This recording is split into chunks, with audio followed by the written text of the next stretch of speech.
The Marvel Tōkon open beta is officially over, and even though many people were having a ton of fun with the game, it was also surrounded by a lot of controversy and negativity. So in this video, what we're gonna do is discuss the overall quality of the game, since the build in the open beta is highly likely going to be very similar to the one that we are going to get on release, and essentially get, the right idea of the good and the bad of Marvel Tōkon. So let's get into it. Don't forget to like and subscribe if you enjoy the content, and let's talk actually on a fair way about this game. So let's actually start the review by discussing the negative points surrounding the game and put them on the table right away in the most objective and fair way possible. So the biggest problem with Marvel Tōkon overall was obviously the PC version, because the version for PC of this game had a lot of performance and technical issues during the open beta, and there were a lot of people out there with a very good computer that were barely able to run the game at a steady 60 FPS. I experienced that myself. I was traveling while the beta was happening, but I still wanted to record and play the game, so I brought a really good laptop with myself that had, a 5070 NVIDIA GPU, over 24 gigs of RAM if I'm not mistaken, and also a 9th generation AMD processor. And the computer was barely able to run the game at a steady 60 FPS, I think at like medium settings or something like that. And we're talking about a laptop that has all the requirements necessary on paper to run it maybe at just maximum, graphical settings. So it is obviously an issue when it comes to the overall performance of the game that this was the case, and there were also some other technical problems connected to kind of like the performance issues that were actually related to, for example, the netcode, and I think the matchmaking as well. It was very hard for some people to find rank or casual matches online. Also, I experienced that myself, and I just ended up playing in open lobbies because you could wait 10 to 15 minutes in queue just to find a rank or a casual match. And then on top of that, the netcode in some situations was also relatively bad. I personally didn't have problems with the netcode at all, but I know that other people, experienced that, and I know that it's real. So there were actually a lot of problems, in the technical side of the game, specifically with the PC version of the game. Now, it is very weird when it comes to how you compare it to the PlayStation 5 version, because, for example, when I played the closed beta, the second closed beta that we had, and I played on PS5, the netcode was extremely smooth. It was one of the best netcodes I've ever used in any fighting game, so I am pretty sure that the matchmaking and the netcode problems that we had in this beta are actually related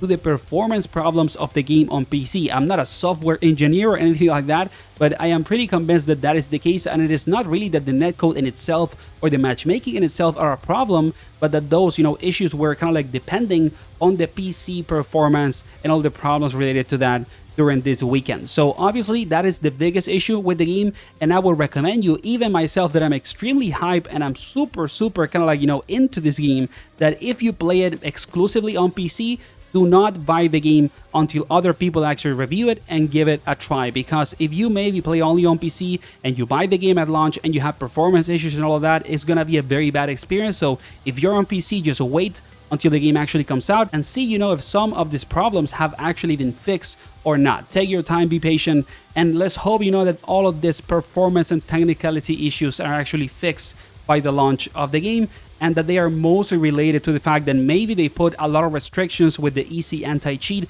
and other stuff on the PC version of the beta, so that we don't get any data mining on the game, but then later at launch, that is not the case. We just have to wait and see, but this is the biggest problem of the game, and it is good to be transparent about it than just hide it. So again, if you're on PC, wait for the launch of the game and see what happens with these problems in particular. Oh, and I almost forgot, but it's also very relevant to mention that people were not able to launch or boot up the game on other platforms like the Steam Deck, or even if they had a PC that didn't have Windows, it was a problem as well. So take that into consideration. If maybe you were not able to play the beta and you have a Steam Deck, or you play on PC and you have like Linux or something like that, it was also very problematic. People were not even able to play the game.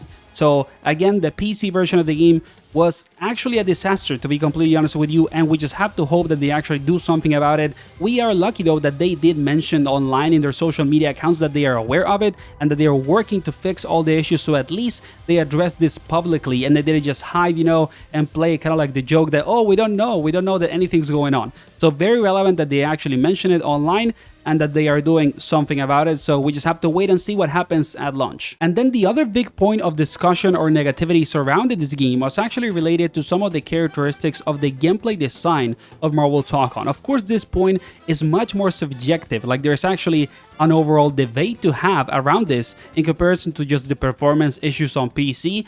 So take it with a grain of salt. It is not like it is, written on stone because the opinion of some people are like this, and that means that the game is bad. No, that is not true at all. But some people had some complaints, for example, around the overall like fluidity of the assist system in the game, even though now it is much better and there is a lot of freedom to do crazy combos and interactions and use the active tag options and more. It still feels a little bit sluggish sometimes depending on how you see it, because the way in which assists work in this game is that animations have to end to actually kind of like trigger the usage of the assist. You can call on assist in the middle of the animation of a special move, for example, and that sometimes can feel a bit restrictive, especially when compared to other older tag fighting games in the past. Now, like many people have said online, this game is not Marvel vs. Capcom, this game is not Dragon Ball FighterZ, it's trying to be its own thing, and there are some things about it that are very different, and that maybe for some people feel weird or bad, but that doesn't mean that they're bad by definition. So again, there is a subjectivity kind of like point around all of this discussion,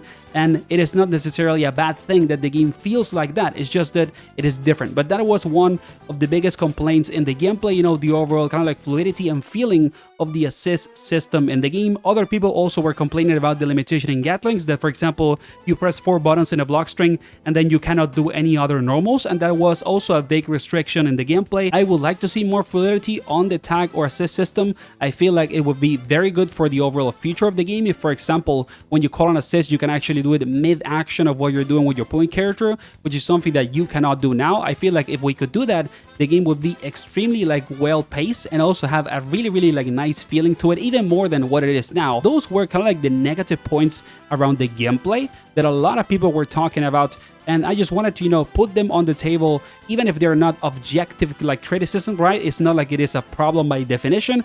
I still wanted to mention it and talk about it. But now let's actually move into the good things about the game, and then maybe make it special or fun and worth your money if you want to get into it. So the first thing is that the overall character designs and their movesets in this game might as well be one of the best in the history of the fighting game genre. It is absolutely immaculate how every character feels extremely different from each other, very unique, and they literally feel like their own mini world. It is absolutely insane how cool every character is and how deep and at the same time kind of like cool they feel. So that is something very good about this game, and that is going to give you a lot of hours of play, that every single character feels like its own universe. I really like it, and I also really wanted to play a fighting game that was new, modern, that was more centered in the uniqueness of the characters than the system mechanics. So that was a very big pro for me that I love about this game. Now, the system mechanics of the actual game do feel a little bit like meh. They are not super crazy, and they don't feel that defining in the context of the gameplay of the game. Of course, it is very early, so it is not fair to just say that and call it a buck. It is going to change, and there will be more tech and more deepness around the systems of the game. But on a first layer, the characters, take the spot. They are doing much more to the fun and the overall quality of the experience of the gameplay than the actual mechanics. And I don't think that's a problem. I actually like that it is that way. And I do think, again, that the mechanics will get more action and more tech over time. But I really love that the characters are at the center of the gameplay, that they make you feel like you're playing that character. When you play Iron Man, when you play Doctor Doom, when you play Green Goblin, whatever other character you like, you play Blade, it really feels like a role-playing position in which you feel like that character, because the identity of their gameplay and also the visual design is top-notch. So that is the first good thing about the game to me that is really important, and is just so high quality. It is one of the best like character-centric fighting games I've played in a while. Now, another positive or good thing about the game that I feel not that many people are talking about is just the quality of the overall presentation, the visuals, and the vibe of the game. It does so much for Marvel Tōkon overall, that the game looks incredible. The music is peak. It is one of the best OSTs of any fighting game I've played in years. It really makes me feel like when I was a kid and I got into Marvel vs. Capcom 1 and 2, and the music for me was so good in those games. It really made me love them. And the same is happening to me with this game. Like, the music is just some of the best I've ever heard in a fighting game. And then on top of all of this, of course, the game looks incredible. It is, to me, already like a top 10 looking fighting game of all time. I don't even need to play that much to put it on that type of position, because the graphics and the overall visuals of this game are incredible. It is one of the most top tier looking fighting games ever released. So it is going to be a really good thing about it, that you're probably not going to get tired of the visuals of the game anytime soon.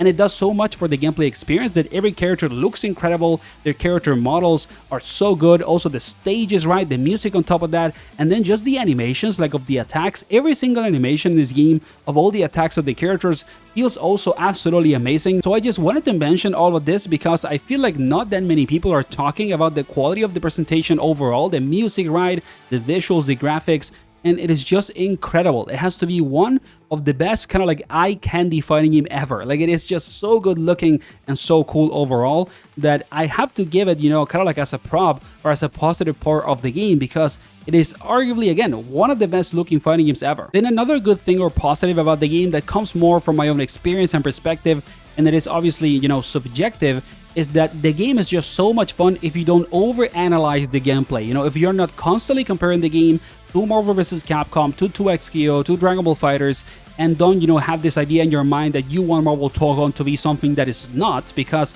this game is not trying to imitate all of those others, then the gameplay is just so much fun. There is a lot of fun to be had because, again, it boils down to a lot of positive things that get mixed with each other. The character designs, like we said before, are immaculate. Some of the best individual character designs and moveset ever in any fighting game. Then on top of all of this, I really like the neutral of this game because even though you're not like zooming all over the screen that is insanely fast, it is like fast enough in terms of movement and overall like pacing. But then on top of all of this, I feel like a lot of characters just have like full screen attacks and you're constantly kind of like interacting with your opponent because there are so many long range attacks and there is constant kind of like connection and decision making from all the way from long ranges to when you're on the face of your opponent. And I really like that. It feels really fun to play a game in which I interact with the other player from all the ranges constantly. It's something that I actually really enjoyed about the neutral of the game. Then on top of all of that, the combos are already getting crazy. Like, there's really cool combo routing in the game already,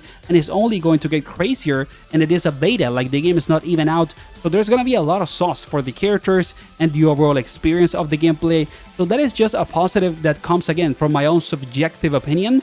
I feel like there's a lot of fun to be had with the game, a lot to discover, and a lot of depth, but at the same time, just casual fun to be had with the first layers of the gameplay of Marvel Tōkon, but only if you don't compare it constantly to other games that you want this one to be. If that is your perspective, you're coming to this game thinking, I wanted it to be or feel like a Marvel vs. Capcom, like 2XKO, like Dragon Ball FighterZ, or like any other tag fighting game that I'm a fan of, and I want all the other games to be like that, then don't buy the game and go back and play what you like, because that is just the reality of what this game is trying to be. It is really trying to be its own thing. That doesn't mean that it's going to be different in the future. Like, let's remember, for example, that a game like Dragon Ball FighterZ didn't have all the freedom and crazy stuff that it has right now, or even on Season 3 or 4 at launch. It was indeed a much more restrictive experience in the first season, just like what is happening with Marvel Tōkon. And I would say that, for example, Tōkon right now feels crazier to me than Season 1 DBFC. Like, it really feels like a more, you know, overall dynamic game. And it is obviously, again, subjective, but it is just a positive that I wanted to mention, even though it is not like the truth or something like that. If you're open to enjoy this game for what it is, the gameplay can be some of the most fun you're gonna experience in any modern fighting game. And then the last point that I wanted to mention in this video is that there is a lot of good things about the game that we didn't really even experience that much. For example, I didn't have time to play episode mode. I didn't try the story mode, and I know that the people that did already liked it a ton. Like, there is a good story ride. Even, for example, in the first like couple of minutes of the story mode, I think we get the hint that the champion tournament is actually happening because of the Fantastic Four. There's gonna be a lot of love to Marvel overall if you like the franchise in this game, in the episode mode, in the overall visuals ride, and all the extra features of the title. Also, for example, I really like the lobbies. Like, the open lobby was so cool. The avatars ride, the overall aesthetic of the lobby, a ton of cameos and like specific Marvel characters. It really felt like a love letter to Marvel. So it was such a nice detail to just boot up the lobby and see a world on it, like actually see a Marvel universe in the context of the lobby, and so much love for the characters. I thought that it was insanely cool. I just really enjoyed being in the lobby, and that's it. And then on top of all of this, it does seem like the game is going to have a ton of like secondary or extra game modes. I didn't actually, you know, get like footage of it in the menu, but I remember that there was a part of the menu in which you could see that there was extra game modes for online. Like, you could play this kind of like Fall Guys style game mode in the lobby. There was also like a tower style mode similar to Mortal Kombat. So this will be a feature-rich heavy game. Like, there will be a lot to do, and not only just playing online and that's it. And that is a good thing about the game that not a lot of people are talking about, because there is, all the discussion center in the PC performance issues, which is reasonable, very, very reasonable, and also in some of the gameplay discussions surrounding the game. So those are kind of like all the points about this game that I wanted to talk about in this video. It is not a full review because the game is not out yet. I might do another video similar to this, but more, kind of like comprehensive, that tries to go over everything that the game has when it's actually the launch of the title. And also the last thing that I wanted to say is that if you really still have this mindset, like I said before, that you want Marvel Tōkon to be something that is not, you want this game to be Marvel vs. Capcom, you want this game to be 2XKO, to be Dragon Ball FighterZ, to be another tag fighting that you like, just go ahead and play those games. They are right there. You can play the Marvel vs. Capcom collection with rollback. You can play 2XKO. It is free. The game is free to play. And you can also play Dragon Ball FighterZ. It is a 10-year-old game that always is on discount and has still like an active community. So if that is the gameplay feeling that you want to have, go and play those games and enjoy them. But at the end of the day, I don't think it is fair to put this game on the trash, because it is not trying to imitate those other titles and it's trying to be its own thing. And again, it could happen that it changes a lot over time. Like, it is something that happens a lot with Arc System Works games. Again, Dragon Ball FighterZ changed so much during all the seasons. So yeah, thank you for watching. Like and subscribe if you enjoy the Marvel Tōkon content, and let me know in the comments what you think of the open beta, the quality of the experience, and the title. See you on the next one. Take care.